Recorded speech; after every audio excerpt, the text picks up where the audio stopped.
2025년 10월 30일 자금조달계획서를 실시간으로 검증해서 신속하게 부동산 취득을 조사하겠다. 2025년 12월 4일 강남 4구 그리고 마용성 부동산 증여에 대해서 전수조사하겠다. 국세청에서 보도자료를 통해서 발표한 자료들인데요. 제목만 봐도 무서워지는 부동산 자금 출처 조사 예고편입니다. 안녕하세요. 세금 아는 형 해결사 염지훈 세무사입니다. 오늘은 자금 출처 조사를 안 받기 위해서 평소에 알아두면 좋을 만한 건강한 꿀팁들 모두 알려드리겠습니다. 좋아요, 구독 눌러주시고 부동산 취득을 앞둔 주변 분들에게 이 영상 공유해주세요. 절세는 염지훈. 지난 주말에 제게 상담을 받으러 온 제 아는 동생 이야기입니다. 그 동생 최근 서울에 14억 원짜리 아파트를 취득했는데요. 정확하게 얘기하면 취득하는 계약을 체결했죠. 그런데 서울은 어떤 곳이냐면 조정대상 지역이자 투기과열 지구예요. 그래서 조정대상 지역 투기과열 지구는 계약일로부터 언제? 30일. 계약일로부터 30일 이내에 얼마짜리인지에 상관없이 자금조달계획서를 제출하게끔 돼 있죠. 그래서 제가 아는 동생 이 자금조달계획서를 작성하면서 저를 찾아오게 된 거죠. 자금조달계획서 양식 한번 볼까요? 서울의 조정대상 지역 투기과열 지구에서 아파트를 취득했다. 금액에 상관없이 이 주택 취득자금 조달 및 입주 계획서를 내게끔 돼 있죠. 그런데 이것만 내면 되는 게 아니라 이 법을 볼까요? 부동산 거래 신고 등에 관한 법률 시행규칙 제2조 이 조항을 보면요 이렇게 써 있어요. 조정 투기과열 지구에서 부동산을 거래할 때 자금조달 계획서와 함께 제출해야 되는 서식 다음과 같다. 이런 서식을 내게끔 돼 있는데 어떤 게 있는지 한번 볼게요. 우리가 일반적으로 굉장히 많이 내는 것들이 이 금융기관 이해금액 이거 누구나 단돈 몇백 몇천이라도 쓸 내용인데 요게 있다면 예금 잔액 증명서를 내게끔 돼 있고요. 그 다음에 증여상속 조금씩 받죠. 요거 받게 되면 증여세 신고서 상속세 신고서들 내게끔 돼 있어요. 그리고 또 새로운 부동산을 사기 위해서 기존 부동산을 팔았을 수도 있고 기존에 어디서 전세 살다가 이상하는 경우가 있죠. 그런 경우에는 부동산 처분 대금에 대해서는 매매 계약서 내가 기존 거 판 그 매매 계약서 또는 기존에 전세 살던 임대차 계약서를 제출하게 되어 있고 금융기관 대출이 있는 경우에는 담보대출 금액을 적고 금융기관 대출액 부채 증명서를 제출하게끔 되어 있는데요. 세무사님, 네. 질문이 있는데 네네. 계약서 작성일부터 30일 이내에 이 서류들을 다 준비하기에는 좀 어려울 것 같은데요. 그렇죠. 자, 30일 이내에 주택 취득자금 요 계획서와 첨부 서류를 내게끔 돼 있는데 이걸 30일 이내에 다 내기가 사실 어려워요. 왜냐하면 이거는 계약이라고 잔금이 상당히 이제 멀리 떨어져 있는 경우에 증여는 언제 이루어지냐면 보통 잔금일에 이루어지고 이 대출도 잔금일에 보통 이루어진다. 따라서 그런 경우에는 이걸 못 낸다. 못 내면 일단 미제출 사유서만 제출하면 되는 거죠. 안 되는 걸 어떻게 억지로 할 순 없으니까. 네. 자, 그런데요. 이 동생, 이 서류를 거의 다 제출을 했는데 걱정을 하면서 잠을 못 잔다.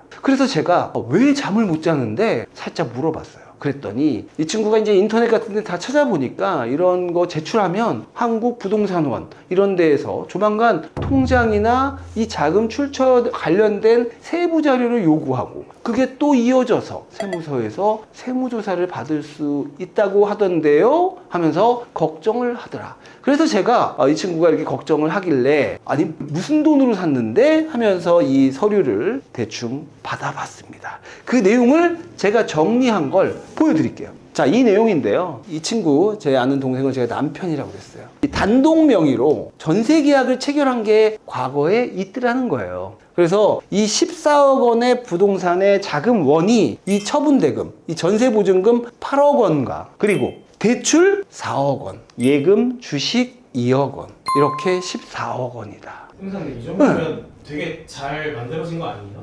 제가 봐도 걱정할 일이 없어 보이는데 이 친구가 걱정을 하고 있는 거예요. 그래서 이 친구한테 뭐가 고민인데? 라고 얘기했더니 이게 고민이라는 거예요. 이게 왜 고민일까요? 혹시 그 8억 원을 네. 부모님이 과거에 증여를 해주시고 신고를 안 했을까요? 그래서 저도 그건 줄 알고 이거를 혹시 부모님이 좀 지원해 준 거야? 이렇게 물어봤더니 아니래요. 근데 왜? 제가 부연 설명을 좀 드리면 이 친구 부부가 7, 8천, 1년에 약 1억 5천씩 10년 이상 15억 정도 근로소득을 받은 게 있어요. 그러니까 좀 자금 출처가 충분한 편이죠. 근데 고민을 하길래 제가 물어봤죠. 아니 왜 고민을 하는데 이렇게 물어봤더니 이 전세 계약을 남편 단독으로 체결했다. 그래서 원래는 누구 돈인데? 물어봤더니 부부가 같이 벌었대요. 거의 같이 벌어서 원래는 4억 이렇게 부담을 했는데 전세 계약을 8억으로 혼자 작성한 거예요. 근데 이 친구는 이렇게 단독 명의로 부동산을 취득하려는 게 아니라 원래는 이렇게 공동으로 체결하는 게 이 친구의 목표인 거죠. 만약에 단독으로 부동산을 취득할 거면 본인이 전세보증금 8억 원을 입증하면서 남편 단독으로 체결한 이 계약서를 첨부 서류로 내면서 충분히 입증이 되는데 이렇게 하면 되는데 둘이 공동으로 자금 출처를 입증해야 되는 거예요. 그래서 원래대로는 이렇게 했어야 돼요. 공동으로 전세 계약을 체결했다면 각각 전세보증금 4억 원을 자금 출처로 제시하고 대출도 2억 원씩 받고 지금 이 예금도 1억 원씩 지금 갖고 있거든요. 이렇게 4억을 설명하면 되는데 이 전세 계약 자체가 기존 계약이 남편 단독 명의로 체결돼 있다 보니까 설명이 안 되는 거예요. 그래서 좀 힘들어하는 상황이다. 왜 단독 명의로 그분을 계약하셨어요? 아무 생각 없이 실수로 혼자 해도 되는 줄 알고. 근데 그때는 문제가 없었는데 새로운 아파트를 취득할 때 자금 조달원을 설명하려고 하다 보니까 꼬인 거예요. 만약에 반반 썼다면 그러면 아무 문제가 없는 건인데 한번 이렇게 써버리니까 지금 요번에 부동산 취득 자금을 입증하기가 서류상으로 입증하기가 어려운 거예요. 지금 아까 저희가 보면 부부가 각각 이걸 쓸 때 각각 여기다 4억이라고 써야 맞아요. 각각 써야 되거든요. 근데 남편은 4억이라고 쓰고 8억짜리 계약서를 내면 되는데 아내는 여기다가 4억을 쓰는 순간 이 임대차 계약서를 낼 수가 없는 거예요. 집주인한테 다시 써달라 그러면 집주인이 안 써줄 거거든요. 그래서 이 당초에 같이 번 돈은 같이 반반씩 전세 계약을 체결했어야 됐다. 그랬다면 내용이 매우 간단해지는 일인데 이 친구는 이것 때문에 혹시 4억 원을 아내가 또 증여했다가 다시 또 증여받는 그런 걸로 세무서에서 오해할까봐 좀 걱정하고 있는 그런 경우였습니다. 이렇게 부동산을 이제 취득을 하게 될 때 네. 아내분은 그 4억 원을 어떻게 돌려받아야 됩니까? 만약에 아내가 10년 이내 남편으로부터 다른 증여가 없었다면 저 같으면 처분대금을 설명이 안 되니까 4년 전에 아내가 남편한테 증여했고 남편이 다시 또 아내에게 부부간에 증여 4억을 써서 깔끔하게 갖고 오는 게 나을 것 같습니다. 그렇게 해야 부동산원에서도 이 돈의 흐름과 부동산 취득이 좀 일치한다고 판단되지 않을까. 근데 만약에 다른 증여가 2억 이상 있다면 이 건에 있어서는 이게 증여로 또 오해받으면 증여세가 나올 수 있어요. 부부지간에는 10년간 누적 6억 원만 증여할 수 있으니까 그렇죠. 그럼 만약 이 사례처럼 네. 남편이 단독 명의로 전세 계약을 체결을 했지만 실제로 전세 보증금을 납입할 때 남편하고 아내가 절반씩 납입한 그런 금융 내역, 뭐 입금 내역 이런 게 확인이 된다면 그 자금 조달도 절반씩 한 걸로 인정받을 수 있을까요? 여러분 너무 복잡해지는데요. 자금 조달 계획서하고 첨부 서류가 지금 안 받는 게 문제예요. 이거를 과거 4년 전에 내가 잠시 빌려준 거다? 이렇게 얘기하면 이자를 받았냐 안 받았냐 이런 문제도 생기고 결국 우리는 문서로 얘기해야 되니까 좀 복잡해진다. 따라서 결론적인 얘기지만 처음부터 계약서를 쓸 때 반반 썼으면 너무 좋았다. 근데 만약 잘못 썼다면 제 생각에는 이럴 때는 좀 증여로 갖고 오는 게 낫지 않을까. 근데 그 경우에 따라서 조금씩 다를 수 있으니까요. 실질에 따라서 그때그때 판단해야 옳을 것 같습니다. 계약서 하나 잘못 써서 좀 꼬인 그런 경우라고 할 수 있습니다.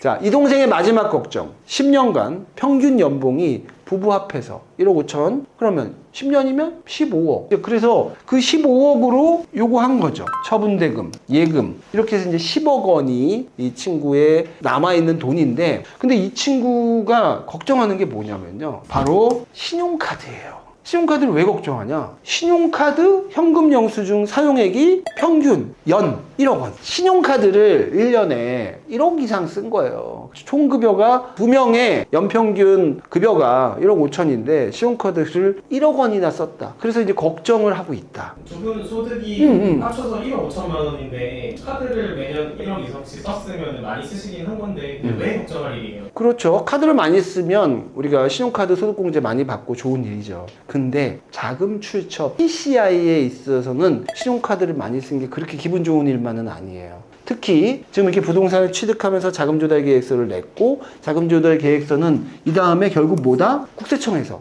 PCI 분석을 할 수도 있는데 이 신용카드는 자금조달 계획서를 쓸 때 무슨 요인이다? 마이너스 요인이다. 감점 요인이다. 왜냐? 내가 총급여가 1억 5천인데요. 신용카드를 1억 원 썼다. 그럼 내가 소명할 수 있는 내 소득은 얼마? 5천만 원이죠. 그러니까 10년 동안 1억 5천을 벌었어도 내가 소명할 수 있는 내 소득은 1억 5천에서 1억 뺀 5천이라는 거죠. 근데 정말 이렇게 많이 쓰신 게 맞아요? 그래서 제가 그 동생한테 아니 1억 5천 벌어서 신용카드 1억 쓴 게 너무 많지 않니? 너 진짜 그렇게 썼어? 이렇게 물어봤더니요. 사실은 뭐 많이 받으려고? 신용카드 소득공제 이거 많이 받으려고 내가 쓴 거 외에도 양가 부모님한테 신용카드 현금 영수증 소비를 부탁한 거예요. 내 명의로. 그러다 보니까 카드 공제는 많이 받고 한편으로는 내가 소명할 수 있는 내 총급여, 내 근로소득은 작아진 거죠. 그래서 5천, 10년, 5억밖에 안 되는데 10억이 돈이 생겼으니 세무서에서 쳐다보다가 세무조사가 나올까봐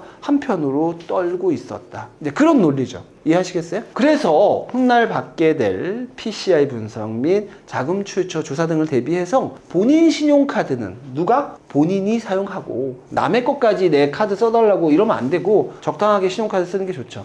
전반적으로 무리한 신용카드 사용은 자제하는 게 우리가 자금 출처 조사를 대비해서는 더 좋다. 이런 말씀 드립니다. 절제는 염지훈. 세무사님 오늘 내용 정리 좀 부탁드립니다. 네. 언젠가 부동산 취득을 앞둔 분들이라면 다음 몇 가지는 꼭 기억하세요. 첫 번째, 부부가 함께 돈을 버신다면 전세 계약서를 작성할 때 공동으로 임대차 계약서를 작성하는 게 좋습니다. 그렇게 해야지 훗날 부부가 공동으로 부동산을 취득할 때 공동의 자금 출처로 인정받을 수 있습니다. 둘째, 본인이 번 돈을 입금할 거면 본인 계좌에 꼭 입금합시다. 그래야 가족 간의 증여로 의심받지 않을 수 있습니다. 셋째, 소득공제를 많이 받겠다고 지나친 가족카드 사용은 좋지 않습니다. 당장의 연말정산에는 조금 도움이 될 수 있겠지만 훗날 증여로 의심받을 수 있고 자금 출처 조사 대상으로 선정될 수 있습니다. 부동산 자금 출처 조사가 두렵다고 무작정 부동산 취득을 안 할 수는 없죠. 그러나 미리미리 부동산 취득자금 열심히 마련해서 부자 되시기 바랍니다. 다음 편은 투기가열지구에서 주택을 증여하는 방법 준비하겠습니다. 지금까지 세금하는 영 해결사 염지훈 세무사였습니다. 감사합니다.